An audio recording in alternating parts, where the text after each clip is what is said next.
Terkejut, motor Honda Beat kesayangan nomor polisi BG6132 ACS yang ditaruh di jabuk kosan di Jalan Balki, Banten, Kelurahan 16 Ulu, Kecamatan Seberang Ulu 2, hilang digasak maling. Nijar, 29 tahun, warga Kota Negara Kecamatan Madang, Suku Duo, Kabupaten Oku Timur, datangi sentra pelayanan kepolisian terpadu Polrestabes Palembang guna meken laporan polisi. Pas dimintai keterangan, korban mengungkap kejadian bermula pas dirinya balik ke kosan dari bayar motor. Makan sebentar di jeruk kosan lantai 2, pas nak metu beli udut, selik motor sudah mendak kate lagi.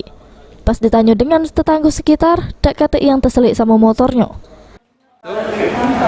Pas aku balik dari bayar motor, sekitar jam 11, balik, naik pucuk kan 2 tingkat. Makan, pas turun nak beli rokok, kate lagi. Kate lagi motornya. Ya. Itu ada pagar tak kosnya? Ada. Ada pagar. Motor dikunci apa cak mana? Dikunci. Kunci stangnya. Iya. Tapi tak digembok. Enggak. Itu memang biasa hilang apa sering di situ? Apa cak mana? Baru sekali itu kalau di kosan. Baru sampai kosan. Mau kosan baru juga. Sudah nanya-nanya tetangga yang ini nggak? Kate. Kata yang tahu juga tetangga. Untuk laporan sudah diterima petugas SPKT, selanjutnya ditindaklanjuti Satreskrim Polrestabes Palembang. Heru Wahyudi, PAL TV.